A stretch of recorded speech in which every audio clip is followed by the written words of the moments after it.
अच्छा सुनो, सब्सक्राइब करते वक्त ना घंटी बजा देना, ताकि जब मैं ऑनलाइन आऊँ तो तुम्हारे फोन की भी घंटी बजे।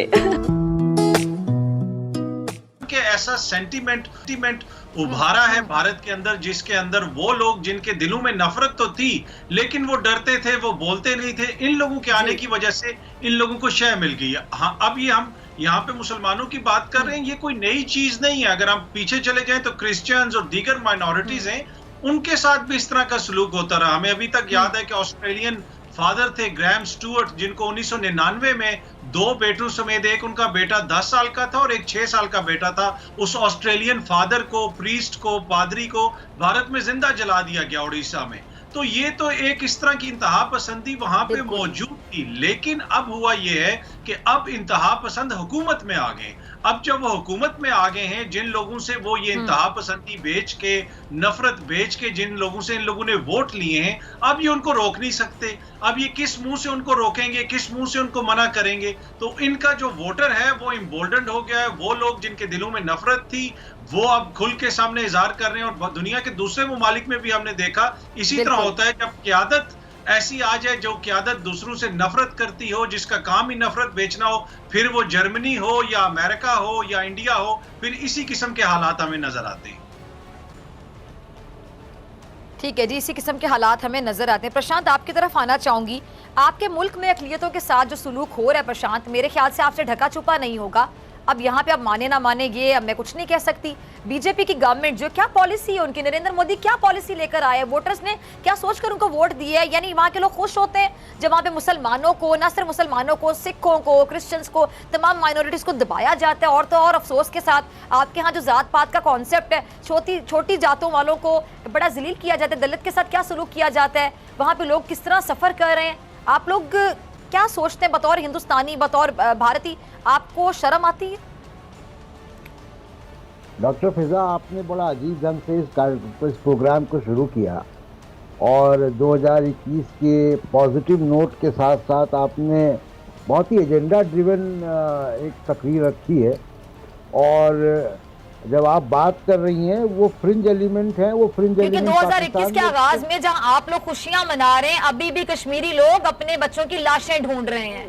सुनिए मेरी बात, इसलिए मैंने इस तरह स्टार्ट किया क्योंकि बतौर इंसान मुझे तकलीफ है, अजियत है। एक मंजिल को अब इस तरीके की अगर फहरिस्त हम जोड़ेंगे तो अभी परसों की बात है कि पाकिस्तान में एक मंदिर को डैमेज कर दिया गया, उस पर लंबा प्रोसेसन हुआ वहाँ के डॉक्टर रमेश के लीडरशिप में। तो ये देखिए, अगर इसको आप लोग कौन सी बातें शुरू कर देते हैं? अच्छा, इसका जवाब मैं कमर साहब आपसे लूंगी, जरा इनकी बात सुनिएगा, ठीक है? टंडन साहब कुछ कह रहे हैं, आप जरा सुनिएगा। जी टंडन साहब, कंटिन्यू। बात तो डॉक्टर फिजा आपने शुरू की, मैं प्रोग्राम में शामिल हुआ कि ये नया साल की शुरुआत है। आप बात करें, हकाइक पे मबनी बात करें, सही बात करें, मैं आपकी बात सुनूंगी। चलिए, आप अभी भी बात करें, आप जो भी बात करें, मैं आपकी बात सुन रही हूं, बात कंप्लीट करें। जी जी, तो हम बात करें कि हम पुराने बैगेज को लेके अगर चलते रहेंगे, 71 का बैगेज, कश्मीर का बैगेज, तो हम कहीं पहुंचेंगे ही नहीं। तो अब ज़रूरत ये है कि हम, अब देखिए, हम दो मुल्क हैं, हम एक ही ज़बान में बात कर रहे हैं और इस बैगेज को छोड़ के हम नया रास्ता संभालें, वीज़ा को रिलैक्स करने की बात करें, कुछ कल्चरल एक्सचेंज की बात करें। हमारे स्टार्स आपके यहाँ पॉपुलर हैं। अच्छा प्रशांत साहब, हमारे प्राइम मिनिस्टर साहब तो मुज़ाकरात के लिए तैयार हैं। हमने तो बड़ी बार आपको दावत दी कि चले बैठकर मुज़ाकरात करते हैं, बातचीत से हल निकालते हैं। जंगें तो हल नहीं होती हैं, आए दिन आपके नरेंद्र मोदी के सर पे जंगी जुनून सवार रहता है। वो आए दिन वो चाहते हैं कि किसी तरह से हमला कर दिया जाए, और वो भी जाली जो फॉल्स फ्लैग ऑपरेशन करते हैं वो, उसके बाद आपका मीडिया भी झूठ बोलता रहता है। तो आप लोग मुज़ाकरात की तरफ नहीं आते हैं, कश्मीर पे भी आप लोग काबिज हैं। 2021 की आप बात करें ना, तो 2021 में बैठ के मुज़ाकरात तो करें ना, नरेंद्र मोदी सब करेंगे मुज़ाकरात। बिल्कुल, मुज़ाकरात होने चाहिए, बातचीत होनी चाहिए, और ये तमाम, मैं तो इसके पक्ष में हूं। तो क्यों नहीं कर रही आपकी गवर्नमेंट? आपको क्या लगता है? आपने बड़ी अच्छी बात की, मुज़ाकरात होने चाहिए, मुझे आपकी बात अच्छी लगी, लेकिन आपकी गवर्नमेंट क्यों मुज़ाकरात की तरफ नहीं आ रही? देखिए, मैं गवर्नमेंट का यहाँ पे स्पोक्सपर्सन नहीं हूँ, मैं एज ए जर्नलिस्ट आपको कह सकता हूँ कि हाँ। लेकिन आप एक तज्जियाकार है ना, आप सिचुएशन को एनालाइज तो कर सकते हैं कि आपको क्या वजह से समझ आती है, आप तमाम चीजों पर नजर तो रखते हैं। डायलॉग होना चाहिए, कंपोजिट डायलॉग। तो हैंगिंग फ्रूट्स को पहले पकड़ना चाहिए, चाहे वो वीज़ा रिलैक्सेशन की बात हो, कल्चर एक्सचेंज की बात हो। 26/11 से पहले भारत और पाकिस्तान के बहुत सारे कल्चर एक्सचेंज होते थे, हम उसको याद है। हम वो जो कुएं सूख गए उनमें दोबारा पानी डालें ना, बजाय कि हम शुरुआत करें एक अच्छा। नए साल पहले दिन हम शुरुआत कर रहे हैं और सबसे जो अभी नफरत के और बैगेज को लेकर हम अगर शुरुआत करेंगे तो फायदा नहीं होगा डॉक्टर फिजा। फिर तो हम ऐसी बातें बहस करते रहेंगे, जो इंडियन मिनिस्ट्री मीडिया करता है वही पाकिस्तान मीडिया करता है, और ये होता रहेगा।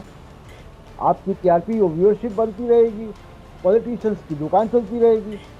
डेमोक्रेटिक इंस्टीट्यूशंस को मजबूत करें। हम दोनों मुल्क में जहालत है, तमाम हेल्थ इश्यूज हैं, एजुकेशन के डिमांड है, और हम दोनों मुल्क जो हैं वो आर्म्स रेस में पड़े हुए हैं।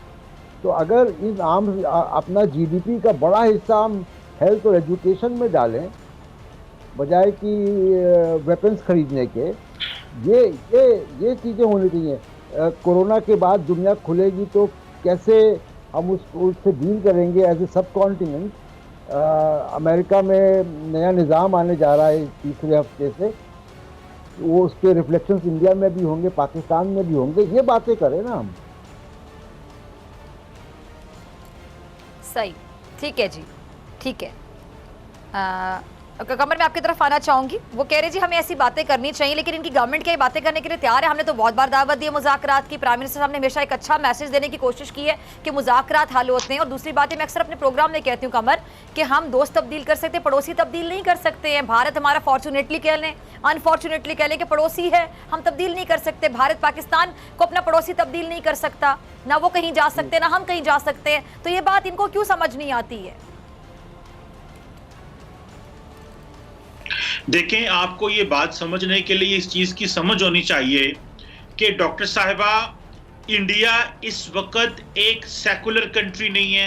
बिल्कुल नहीं अपना है। जो कॉन्स्टिट्यूशन 1947 में इंडिया का बना था, इंडिया उसको फॉलो नहीं कर रहा। बिल्कुल नहीं कर रहा। 2014 से नरेंद्र मोदी जी के आने के बाद इंडिया एक हिंदू रिलीजियस सोसाइटी बन चुका है, जो कि कॉन्स्टिट्यूशन की नेचर बदलना चाह रहे हैं, और उन्होंने काफी हद तक चीजें बदल ली हैं। सो एक मेजॉरिटेरियन गवर्नमेंट है इंडिया के अंदर, जो चाहते हैं कि हम आइंदा से जो हिंदुस्तान का जो तौर तरीका है, जो हिंदुस्तान का जो जिंदगी का लाएअमल है, वो हिंदू वे ऑफ लाइफ से गुजरेगा। सो हमने तो आज से 75 साल पहले ये आजादी हासिल कर ली। हमें तो पता था कि ये इनकी सोच कैसी है, और हम मुसलमान थे और हम मुसलमान हैं, और हमने इस्लाम के नाम पे मुल्क हासिल कर लिया। इनको 2014 में पता चला है कि इस मुल्क को तो हिंदू मजहब के ऊपर बनना चाहिए था। सो आज ये एक तो 2014 में एक्सपोज भी हो गए।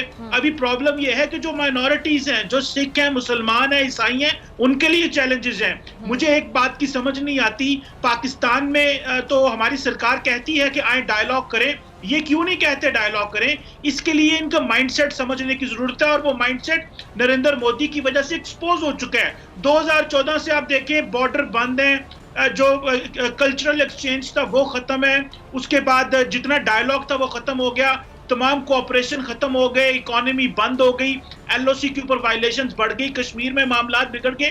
क्या दुनिया को नजर नहीं आ रहा? सारी दुनिया को पता चल रहा है, और इंडिया के अंदर से आवाजें उठ रही हैं कि इस वक्त नरेंद्र मोदी साहब इस वक्त हिंदू मेजॉरिटेरियन मुल्क बनाना चाह रहे हैं। और एक चीज याद रखें, इंडिया की अवाम ने नरेंद्र मोदी को 303 सीटें दे के लोकसभा में ये साबित कर दिया है कि नरेंद्र मोदी और इंडिया की अवाम एक हिंदू मजहबी रियासत चाहते हैं। अगर हमने ये ना समझा कि इस वक्त इंडिया का न्यूक्लियर प्रोग्राम एक हिंदू मजहबी इंतहा पसंदों के हाथ में है, तो हमें बहुत मुश्किलात पैदा होंगी। सो पाकिस्तान को अपनी जो पॉलिसीज हैं डॉक्टर फिजा, वो अगले 5 साल में, 4 साल में, 3 साल में इस अंदाज से बनानी पड़ेगी कि इंडिया में एक हिंदू मजहबी इंतहा पसंदों की हुकूमत है। अगर ये हमने पॉलिसी इस अंदाज से ना बनाई तो हमें मजीद मुश्किलात पैदा होंगी। सो इस वक्त दुनिया को तो पता चल ही चुका है, लेकिन दुनिया तो चीन के साथ भी रहती है, जो किसी खुदा को नहीं मानते। दुनिया इंडिया के साथ भी रहेगी, और वो इसको एक्सेप्ट कर लेंगे कि ये हिंदू मेजॉरिटेरियन कंट्री है। सो लेकिन पाकिस्तान को अपना जो पॉलिसी है भारत के लिए वो अगले 20-25 साल की बनानी पड़ेगी और उसमें शॉर्ट टर्म पॉलिसी ना बनाया जाए। खुदारा हमारे अदारे और हमारी हुकूमत और हमारी सियासतदान जो है सियासी जमातों को एक लॉन्ग टर्म पॉलिसी इस एंगल से देखना है कि इंडिया अब एक सेकुलर कंट्री नहीं है, इंडिया एक हिंदू मजहबी रियासत है। अच्छा जी, ठीक है कमर, आपका पॉइंट आ गया। अतर मैं आपकी तरफ आना चाहूंगी। अच्छी बात की कमर चीमा साहब ने कि जी पॉलिसी बनानी पड़ेगी, हमें वो लॉन्ग टर्म देखना होगा, हमें टेम्परेरी चीज़ें नहीं देखनी होंगी, शॉर्ट टर्म नहीं देखनी होंगी। लेकिन अतर इंसानियत कौन सिखाएगा बीजेपी गवर्नमेंट को, इंसानियत कौन सिखाएगा नरेंद्र मोदी को? जो उनकी सिन्हा, जो भारतीय सिन्हा है कश्मीर में जो जुल्म कर रहे हैं, उनको कौन रोकेगा उससे? देखें, पहली तो मैं ये कहूँगा कि जो हमारे दोस्त हैं जिन्होंने भारत से हमें ज्वाइन किया, मैं उनकी बातों से 100% मुत्तफिक हूँ। उन्होंने बड़ी अच्छी बातें की हैं। दोनों ममालिक के दरमियान ताल्लुकात बढ़ने चाहिए, दोनों ममालिक के दरमियान ताल्लुकात बेहतर होने चाहिए। और मेजॉरिटी में समझता हूँ कि पाकिस्तान में भी और भारत के अंदर भी बहुत सारे ऐसे लोग हैं जो ये चाहते हैं कि पाकिस्तान के साथ ताल्लुकात बेहतर हो। पर प्रॉब्लम ये है कि इस वक्त भारत के अंदर वो लोग, आपने इंसानियत की बात की, इस वक्त भारत के अंदर वो लोग हुकूमत में हैं जो पाकिस्तान के वजूद को तस्लीम ही नहीं करते। वो अखंड भारत की बात करते हैं। वो ये कहते हैं कि ये जो पूरा रीजन है, ये रीजन ही पूरा एक है, उसको डिवाइड कर दिया गया, हमारे मुल्क के टुकड़े किए गए। अगरचे के हिस्ट्री में, तारीख में इंडिया का भी कोई मुल्क नहीं था, मुख्तलिफ रियासतें थी यहाँ पे। और जब 1947 में इस रीजन को दो तोड़ के जब मुख्तलिफ मुल्क बने माफ कीजिएगा, उसमें इंडिया भी बना, पाकिस्तान भी बना। तो इस वक्त तो वहां पे ये इस तरह के लोगों की हुकूमत है कि जो किसी चीज को मानने के लिए तैयार नहीं है, तो उनको आप इंसानियत किस तरह सिखाएंगे? उनकी इंसानियत इस वक्त आपको नजर आ रही है दिल्ली में जो फार्मर्स प्रोटेस्ट कर रहे हैं। कश्मीरी तो चले बुरे हैं ना, कश्मीरी तो आतंकवादी हैं, पाकिस्तानियों के साथी हैं। आज पंजाबी क्यों वहां पे निकले हुए बाहर? आज बाकी किसान क्यों बाहर निकल के एहतजाज कर रहे हैं? मसला ये है कि इंसानियत अगर हुकूमत में नहीं होगी तो हर इंसान तंग होगा। उससे सिर्फ मुसलमान, क्रिश्चियन, सिख, हिंदू तंग नहीं होता, इंसान तंग होता है। तो जरूरत ये है कि वहां पे जो लोग इस वक्त इक्तदार में हैं वो थोड़ा सा कोई इंसानियत का ख्याल करें और अपने अंदर इंसानियत पैदा करें ताकि भारत के अंदर इंसानों की जिंदगी बेहतर हो। ठीक है प्रशांत साहब, आपका लास्ट कमेंट। जी, मैं सिर्फ इतना कहना चाहता हूँ अपने दोनों साथियों से कि देखिए, भारत में पॉलिटिकली बहुत सारी चीज़ें होती रहती हैं और हमारे जो डेमोक्रेटिक इंस्टीट्यूशंस हैं वो बहुत स्ट्रांग हैं और डेमोक्रेसी हमारे सोसाइटी का इनहेरेंट पुर्जा है। उसको आप हमारे भारत में कोई पॉलिटिकल पार्टी चुनाव हारेगी, जीतेगी, सब कुछ होगा, लेकिन यहाँ फौजी हुकूमत नहीं आ जाएगी।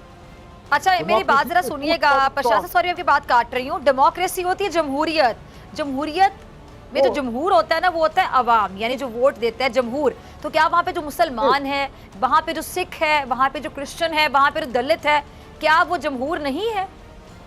बिल्कुल है। यानी इसमें जुल्म किया जा रहा है, कोई तहफ्फुज़ नहीं दिया जा रहा।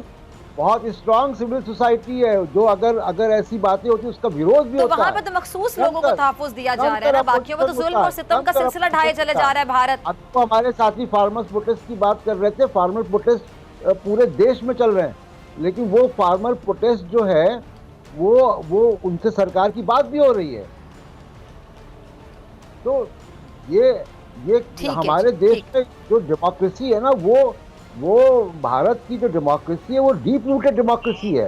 वो सरकार के आने जाने से उसमें कोई फर्क नहीं पड़ता जो हमारे कंट्री का सेकुलर नेचर है। कुछ चीजें होती हैं। ठीक है, प्रशांत साहब ने जो डेमोक्रेसी की बात की, जमहूरियत की डेफिनेशन सुनाई, प्रशांत साहब आपको लगता है कि वहाँ पे जिस तरह की सेकुलर इंडिया खुद को कहते हैं और कितने सेकुलर है पूरी दुनिया के सामने, तो क्या यही डेमोक्रेसी वहाँ पर है? मतलब जमहूरियत में जमहूर होता है, जमहूर का मतलब होता है वोटर, अवाम। वो जो जमहूर है मखसूस वो जात पात का होगा, हिंदू धर्म से होगा तो उसको तहफ्फुज़ दिया जाएगा, माइनॉरिटीज में होगा तो उसको तहफ्फुज़ भी नहीं दिया जाएगा।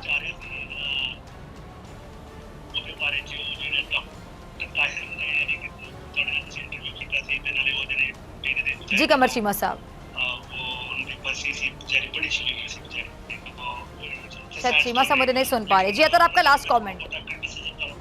जी मेरा तो लास्ट कमेंट यही होगा कि हमारी ख्वाहिश है कि जो नया साल आया है 2021, इसमें दोनों ममालिक के दरमियान ताल्लुकात बेहतर हों, दोनों तरफ अमन हो। इसलिए कि जब अमन नहीं होता तो उस इंसान सफर करते हैं, इस तरफ भी इंसान सफर करते हैं, तो हमारी तो ख्वाहिश यही है कि दोनों ममालिक के दरमियान ताल्लुकात बेहतर हो और पाकिस्तान और इंडिया के दरमियान अमन हो।